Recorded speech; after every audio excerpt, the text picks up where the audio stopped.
Welcome to the Man Cave Podcast with Dan Casper. What's up, everybody? Welcome to this episode of the Man Cave Podcast, brought to you by Hy-Vee and Toyson Ford. And don't forget to check out that Swag Cave. That link is in the podcast description. On this episode, we're talking all football. We're talking all Packers football. Packers 24-19 victory over the Rams on the road. This was the thing that concerned me a little bit heading into this game, was going up against a desperate team, a team desperate for a win in the Rams, in their house, especially after coming off of a loss last week against Chicago. Would you get that kind of that team performance where, you know, we've seen it how many times in sports, that team that desperately needs to win and they come in and maybe pull off an upset or pull off a really nice win. And credit to the Rams. I mean, you know, falling down early in the game, you could tell they were going to be aggressive early on in the game when they went for that fourth and goal there. But, you know, they jumped out to, well, first of all, it was Packers that jumped out to a 7-0 victory after the first, but the Rams putting up 13 straight points thanks to a pick six. Awful decision by Jordan Love. And the Packers able to go into the right before the half. And shout out to Braden Arviston, too. That was a big kick. Now, it doesn't exonerate him from all the other good weeks and such, but that was a big kick to hit that 46-yarder? 46-yarder before the half to cut it to a 3-point lead for the Rams. So, give the kid credit. That was a good kick, and I got to imagine, you know, maybe a little bit of nerves with all the talk, especially after last week and such. So, give him a little bit of credit. Hit all of his extra points in this game here, too. But, third quarter, seemed like, you know, the Rams were kind of driving again, but Enagbare punching the ball out, Xavier McKinney picking up the fumble. The Packers offense kind of got in a little bit of a groove over there. Able to put up 14 points and shutting out the Rams, and shut out the Rams offense in the second half up until their final touchdown in the fourth quarter to cut it to a 5-point lead. Didn't get the 2-point conversion there. But defense, Jeff Hafley's defense, is it fair to say, when you look at his last couple weeks, you know, kind of, especially against Minnesota, I mean, you know, Minnesota's offense was just lights out in the first half, and then the Packers defense kind of did a nice adjustment, and they were pretty darn quiet in the second half that allowed the offense to make it close and get back in the game. But the defense, again, this week, second week, kind of shutting it down there too. But, you know, they still allowed 100 yards on the ground to Williams, who had 22 carries for $102 and a touchdown over there. But it seemed like defensively, Packers made some nice adjustments in the second half and kind of quieted down. Well, forced a couple turnovers, which Green Bay leads the league in turnovers right now. And that's one thing that Hafley was preaching on all offseason leading up to the season was, you know, getting your hands on the ball and winning the turnover battle. And Green Bay's been doing that for more times than not at this point in the season. So, but, staying with the defensive side, Evan Williams, rookie safety there. And we got to see, I think, in this game, too, quite a bit of Williams and Javon Bullard out there at the same time.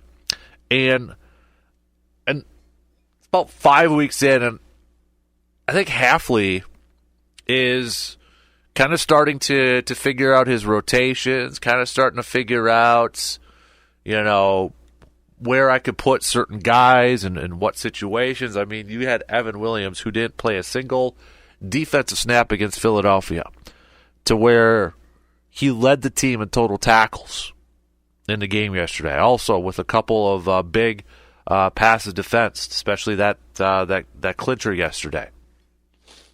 So you're starting to see him and Javon Bullard, who also finished with 8 tackles in the game. You're starting to see these guys, or you're starting to see Jeff Hafley kind of get his matchups mixed up in there. And mention Edrin Cooper. Edrin Cooper, who I think, you know, when he's making plays, you can kind of really see his speed on display. And he finished with 5 tackles and 2 quarterback hits. Carl Brooks had 3 quarterback hits. Kenny Clark actually had 2, but Edgerrin Cooper also had 2. The more we can see 56 out there, too, I think this defense is going to be better. It's going to continue to get better. But I think he's starting to find something, too, where if he brings Edgerrin Cooper and Quay Walker on blitzes, that's kind of where you're generating some speed there. And that's a lot of speed coming from that linebacker spot. We know Quay Walker's athletic. We know Edgerrin Cooper's got speed, and he's got athleticism, too. And maybe Hafley's starting to find something with those two, blitzing up the middle or those guys being the blitzers getting after the quarterback. But, Carl Brooks yesterday, 1.5 sacks, 3 quarterback hits. He had a tackle for a loss, too.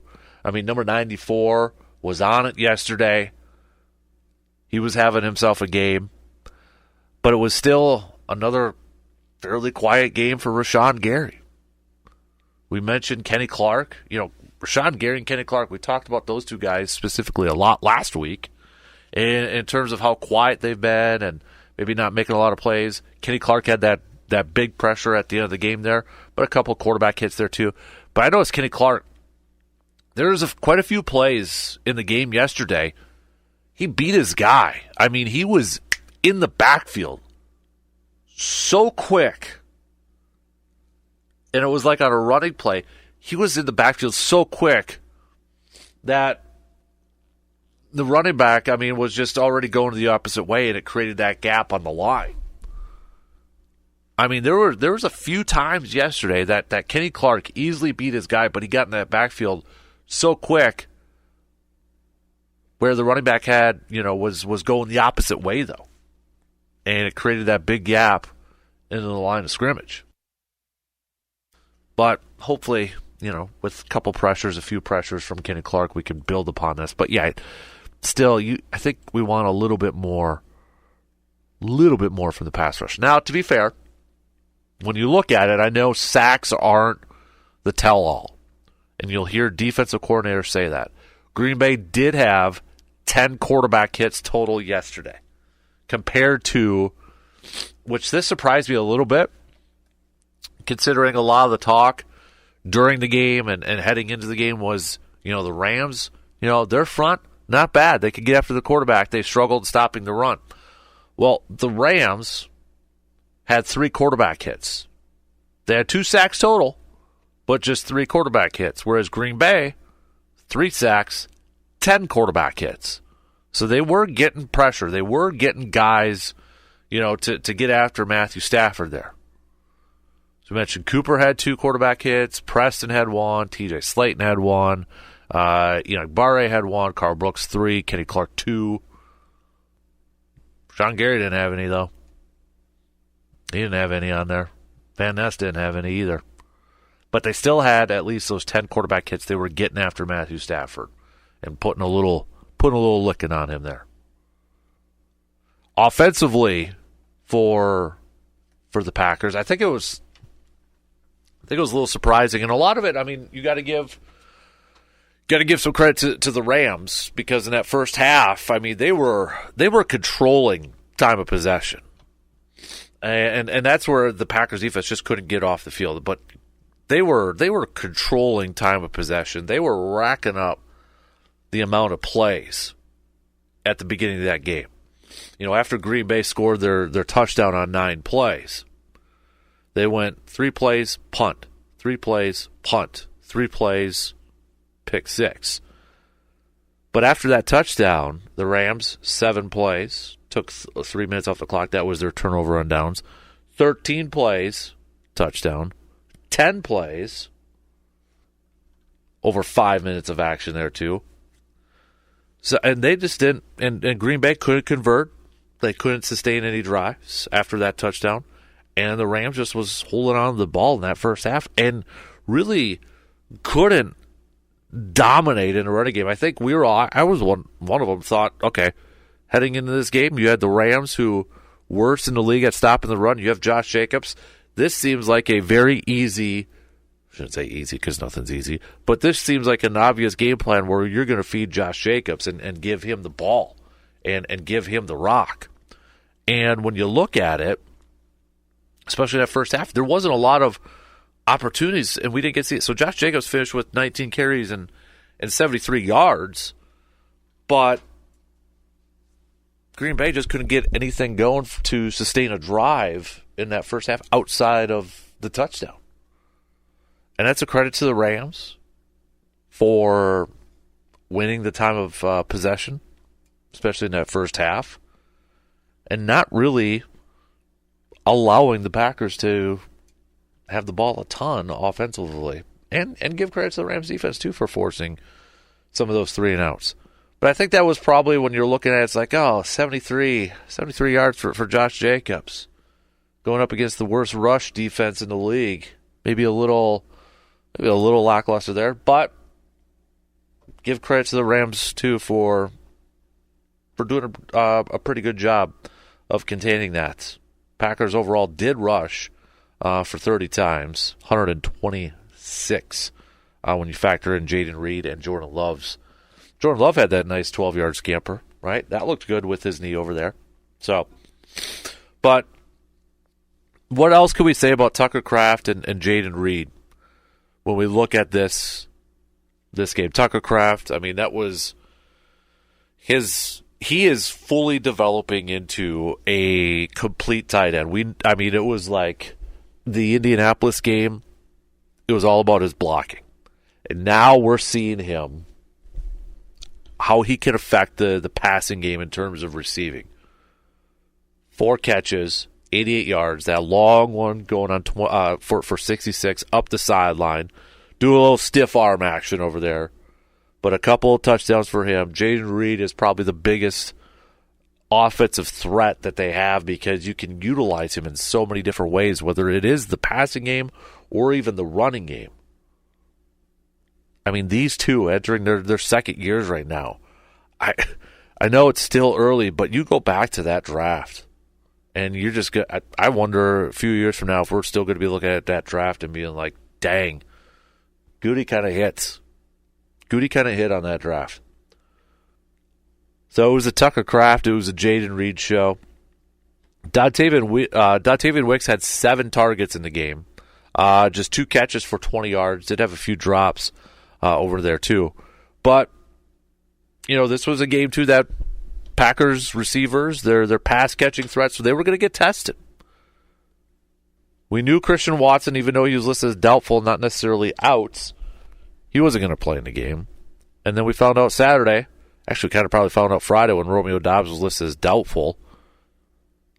And then Saturday it was him being suspended for the game, conduct detrimental to the team. This was a test to kind of show some of their depth at that wide receiver position. And Tucker Kraft took advantage of it. Jaden Reed took advantage of it too. But the Romeo Doubs situation is so weird to me because all we've heard from them and what we have praised about this group is they don't need a number 1 wideout. They're so selfless. They're so selfless. And if the reports are true that Romeo was upset with his role within this offense, with his team, and he voluntarily skipped practice on Thursday and Friday because he was upset. I think that is a big shock to everybody because we've heard from these guys themselves that they don't need to be a number 1 or, they talk about this groups being so close with each other. And it's just, I think it's super confusing to figure out why Romeo, if it's true, because I feel like there's probably a couple stories, couple sides, or 2 sides to a story there. Why all of a sudden Romeo did this? And the other part of this too, if this is true, where he essentially ghosted them. That was according to one of the reports out there, that he ghosted them to where the Packers had to do a wellness check on him, where they had to send somebody to his house to find out where he was or to find out if he was okay. I mean, you're harboring some really, really bad thoughts, negativity towards your team there if you won't even just kind of, I guess, pick up the phone or even return a text or something like that. Because I'm assuming that meant he wasn't even returning messages from his teammates and such. The thing is, though, too, we got to remember, or at least he's got to remember 2 games. You had Malik Willis, which was going to be run heavy. Everybody in the world knew it was going to be run heavy. Okay? So if you factor out those 2 games, you look at the Eagles and the Vikings games where Jordan Love played. Romeo, in the Phillies game, 7 targets. He had 7 targets. More targets than any other receiver on the team. Jaden Reed had 138 yards receiving on 6 targets. 4 catches, 138. Romeo, 4 catches, 50. But Romeo was targeted 7 times. Jaden 6. The next closest was Christian Watson at 5. And Christian, in that Philadelphia game, just 3 catches for 13 yards. And if we look at the Vikings game, Jaden Reed again led the team with 139 yards receiving on 8 targets. 7 catches, 8 targets. Dontavian Wicks had 13 targets in that game, 5 catches for 78. But Romeo had 8 targets. He had 8 targets. Tucker had 9. So Romeo was tied for the 3rd most targets in that game. 4 catches on 8 targets for 39 yards. Those were the Jordan Love games. Those were the Jordan Love games. If we factor in the Colts games and the Titans games, the Colts game, Romeo actually led the team in receiving. 3 targets, 3 catches, 62 yards. Dontavian had 4 targets. If we look at the Titans game, Romeo, just 2 targets. 1 catch, 2 targets. Jaden Reed had 6 targets. But there was only 19 passes thrown in that. So I'm very confused. Is it wide receiver drama that we always hear almost every year, every couple of years about a wide receiver drama sort of thing? It's just the only way I can start. It's just weird. It doesn't really make sense. It doesn't make sense. So, and the fact that he practiced on Wednesday and then decided not to show on Thursday and Friday, you know, if I played a little Sherlock, if I played a little detective here, was that because he was upset with the game plan for this game against the Rams then? Where, okay, Watson's out. He thought maybe he was going to be featured a little bit more. I don't know. I don't know. I don't know if we'll ever know the true answer. We've only got rumors and reports to kind of base it off of. Now, I hope it's not a distraction for the rest of the season. Matt LaFleur said after the game that he's looking forward to his discussion with Romeo. Fully expects him to be at the facility today. I hope it's something like, okay, last year they suspended Jair for a game. Jair, we haven't had an issue with Jair since then. And it kind of changed Jair's outlook and his philosophy and his attitude. I think we're all hoping, and I think the Packers are hoping that this will have the same effect. But we won't know. We don't know right now. It's just weird. It goes against everything that we've talked about and everything that we've praised about this group. But back to the game itself.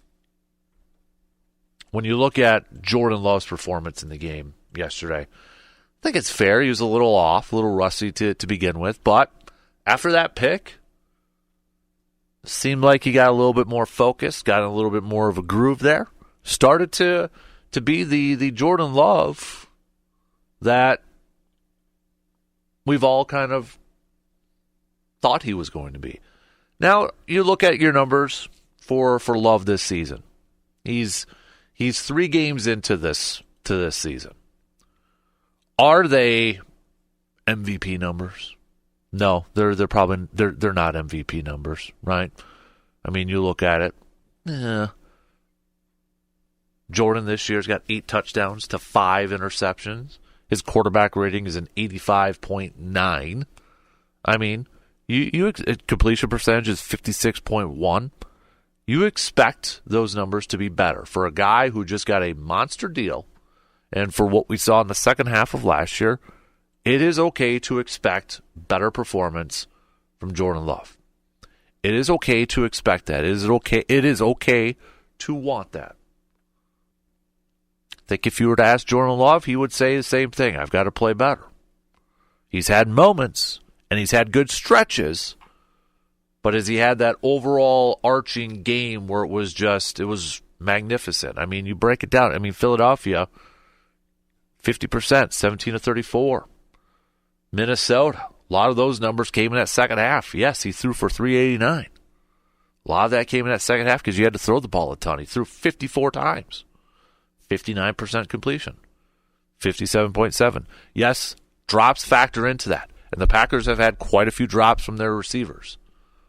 But I think from just watching it, you can tell he's not quite to the level that we have expected, that we have wanted from Love so far this year. All right, that is going to do it for us on this episode of the Man Cave Podcast. Again, brought to you by our good friends from Hy-Vee and Toyson Ford. Again, don't forget to check out the Resonance Branding Company Swag Cave. That link is in the podcast description. Till next time, I'm Dan Casper, and I will talk to you on the next episode of the Man Cave Podcast.